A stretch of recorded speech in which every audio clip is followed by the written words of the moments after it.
Hello everyone. Before I deliver the discussion material, I want to introduce myself. My name is Gideon Butar with name 44123011009. I am from class 4A morning from program studi Teknologi Rekayasa Konstruksi Perkapalan. Okay, now I will read the answer to the writing task 1 and task 2.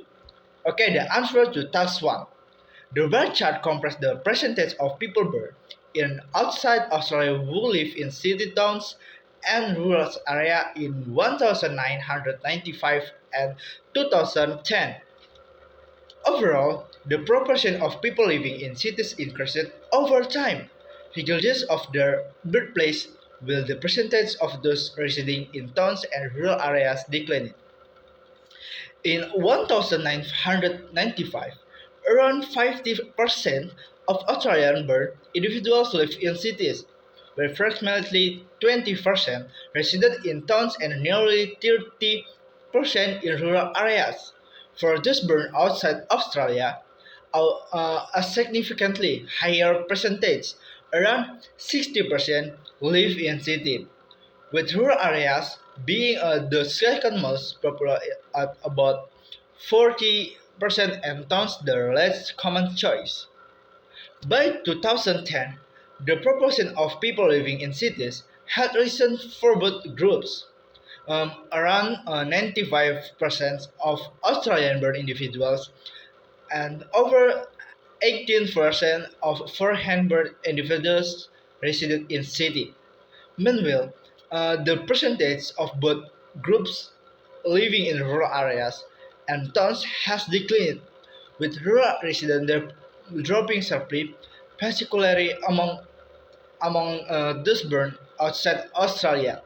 The trend indicates a shift toward urbanization over the 15 years period, with rural populations decreasing and cities becoming the dominant place of residence.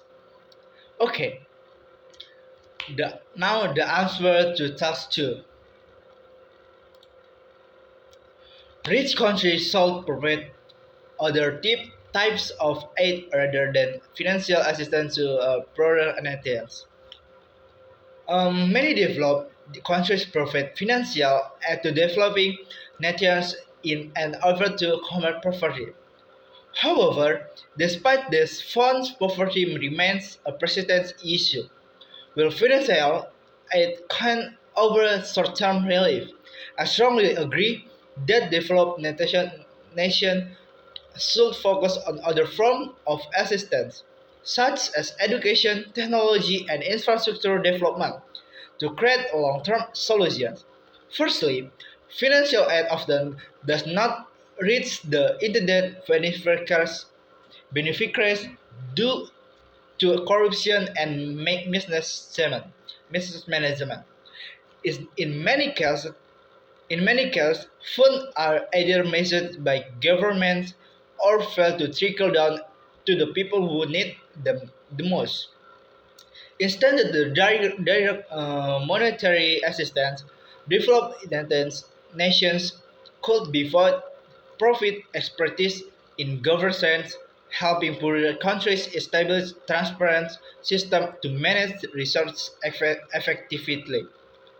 Okay, secondly, investing in education and skills development is a more sustainable way to alleviate poverty.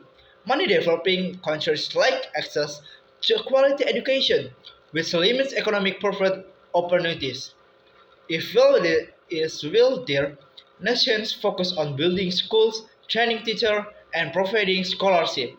They can empower people with skill that will enable them to break the cycle of poverty. Moreover, infrastructure and technology transfer can drive long-term economic growth. For example, developed countries could assist in building roads, hospitals, and clean water systems, which are crucial for improving living standards. Additionally, providing technology and knowledge in sectors like agriculture and renewable energy could be poorer nations become self-sufficient rather than reliant and aid. In conclusion, will financial aid provide us temporary relief? It is not long-term solution to poverty. By focusing on education governance and infrastructure, rich countries can help nations develop sustainable economics and improve their citizen quality of life. So, thank you so much.